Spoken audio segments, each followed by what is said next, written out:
अर्थशास्त्र में विदेश नीति के संचालन करने के लिए सद्गुण नीति के साथ साथ दूत व्यवस्था और नीति के 4 उपाय की भी बात की गई है कि विदेश नीति का संचालन करने के लिए राजा को नीति के 4 उपायों का पालन करना चाहिए, जिससे कि अपने देश की सुरक्षा की वो रक्षा कर सके। इसमें पहला जो नीति का उपाय है वह है साम।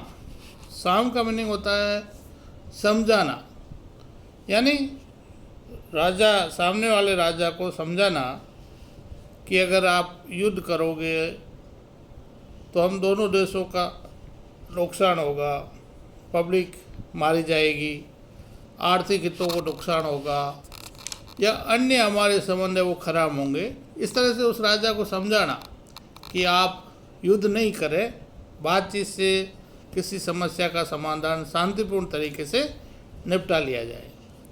इसे हम साम कहते हैं। इसका मीनिंग होता है समझौता, बातचीत करना, बातचीत के द्वारा समस्या का समाधान करना।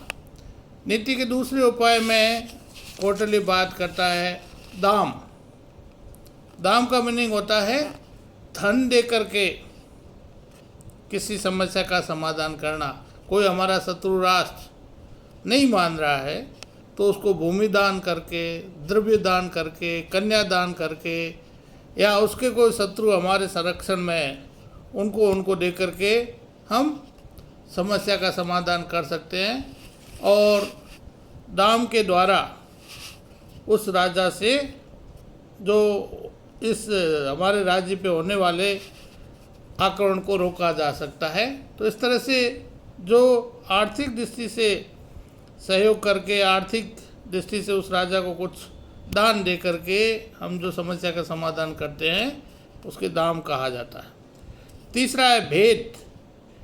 ये कौटिल्य अंतर्राष्ट्रीय राजनीति का महत्वपूर्ण सिद्धांत भी मानते हैं नीति के, कि राजा हमारा जो शत्रु राजा है वो नहीं मान रहा है तो उसके महारानी के बीच में या राजा या युवराज के बीच में आपस में भेद कर दिया जाए और उसके आधार पे उस राज्य की राजनीति कमज़ोर हो जाएगी और आपस में गृह युद्ध हो जाएगा, जिससे वह राजा और उसकी शक्ति कमज़ोर हो जाएगी तो हमारे ऊपर वो आक्रमण नहीं कर पाएगा। इस तरह से जो राजा है सामने वाला, उसके और उसके परिवार के बीच में भेद स्थापित करके हम अपने देश की सुरक्षा कर सकते हैं। ये नीति का तीसरा उपाय है। नीति का चौथा जो उपाय है वो कौटिल्य कहता है दंड। दंड का मीनिंग है उसके ऊपर अटैक करना या उसके ऊपर कोई ऐसा प्रेशर डालना जो कूटनीतिक दृष्टि से हो, उसके द्वारा वह राजा सशस्त्र दृष्टि से कमज़ोर हो जाए और वह युद्ध नहीं करे। तो इस तरह से दंड का मीनिंग है युद्ध के द्वारा या भय के द्वारा अपने शत्रु को नियंत्रित करना। इस तरह से नीति के 4 उपाय अंतर्राष्ट्रीय राजनीति के अंदर विदेश नीति को संचालन करने में महत्वपूर्ण भूमिका निभाते हैं। इसी तरह से कौटिल्य का अर्थशास्त्र ये भी कहता है कि दूत व्यवस्था भी देश की विदेश नीति का संचालन करने के लिए महत्वपूर्ण कड़ी है। तो दूत के बारे में कौटिल्य कहता है ये युद्ध और शांति दोनों में भी महत्वपूर्ण भूमिका निभाते हैं। और दूत जो होता है वो अपने देश का प्रतिनिधित्व करता है दूसरे वाले देश में जहाँ उसे भेजा जाता है। वो अपने राजा का मुख होता है, अपने राजा की नीति उस अन्य राजा के सामने जहाँ उसे भेजा जाता है वो जा कर के बताता है। वहाँ जो भी वो बात करता है या नीति बताता है वो उसकी निजी नहीं होती है, बल्कि उस राज्य का वो प्रतिनिधि होता है।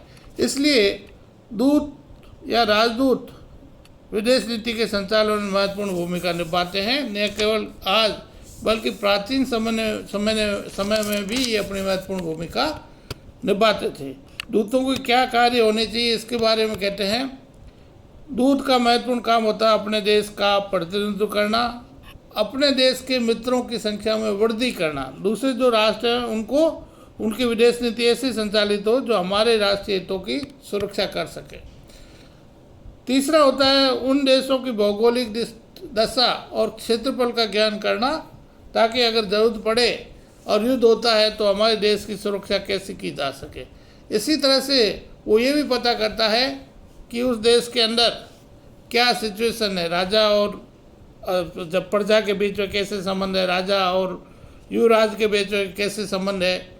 इसी तरह से वो संधि जो हमारे देश के साथ होती है उनकी रक्षा की भी बात करता है। इसके अलावा वह उस देश के अंदर हमारे देश के गुप्तचर होते हैं, उनकी भी ध्यान रखते हैं कि वो भी हमारे देश के बारे में अगर शत्रु राष्ट्र की कोई गुप्त सूचना है वो दूत के मार्फत से वापस अपने देश में पहुंच सके।